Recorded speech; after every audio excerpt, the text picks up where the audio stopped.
Duduk manisnya Puan Maharani kembali sebagai Ketua DPR RI, bahkan sebelum pertemuan antara Prabowo dan Megawati terlaksana, menandakan transisi dari Presiden Jokowi ke Presiden terpilih Prabowo Subianto benar-benar paling mulus dan manis dalam sejarah perpolitikan Indonesia. Benar-benar tak ada insiden politik ganjil yang terjadi. Semuanya berjalan seperti tak ada pergantian kepemimpinan saja. Justru insiden jelek terjadi di luaran panggung politik seperti pembubaran diskusi yang dilakukan oleh sekelompok preman di dalam ruangan diskusi hotel di Kemang. Preman kok peduli dengan diskusi dan membubarkannya pula. Ini aneh sih, diduga ada yang menggerakkan mereka. Tujuannya mungkin tak akan sampai pada mengganggu pergantian kekuasaan dari Presiden Jokowi ke Presiden terpilih Prabowo Subianto.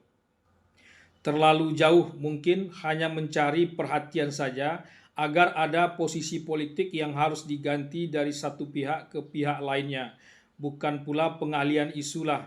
Isu-isu yang beredar hanya sebatas memekakkan telinga di dunia maya belaka, tapi terlihat tak sampai ke bawah. Ya, orangnya itu ke itu saja. Mereka yang dulu tanpa sekali berkuasa di posisi atas memegang opini resmi penguasa, sekarang terlihat sebagai pihak yang sakit hati dan tak siap kalah saja, tapi memakai dalih demokrasi dengan cukup terampil.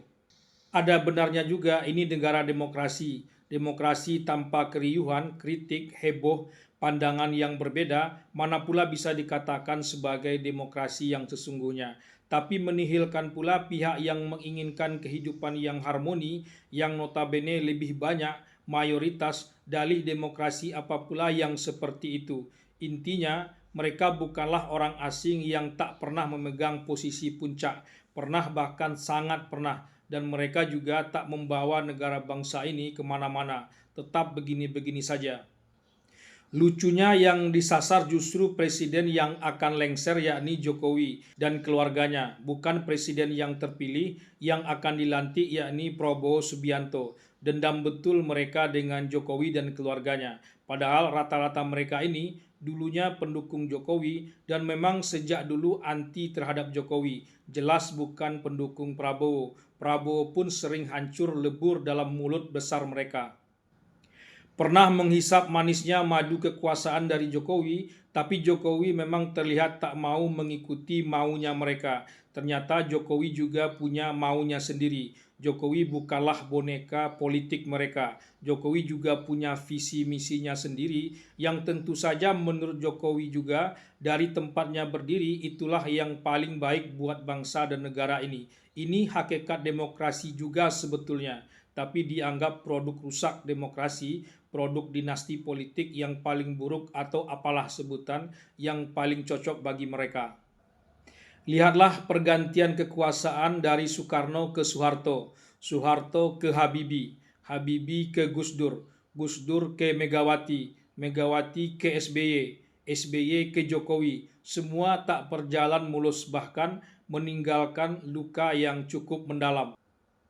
Peristiwa G30 SPKI, peristiwa reformasi 98, peristiwa penolakan pertanggungjawaban Habibie, peristiwa impeachment Gus Dur, peristiwa tak enak hatinya antara Megawati dan SBY, bahkan sampai sekarang, peristiwa menihilkan kerja-kerja 10 tahun SBY, hingga saat ini di mana Prabowo dengan sangat lantang mengatakan bahwa akan meneruskan kerja-kerja Presiden Jokowi.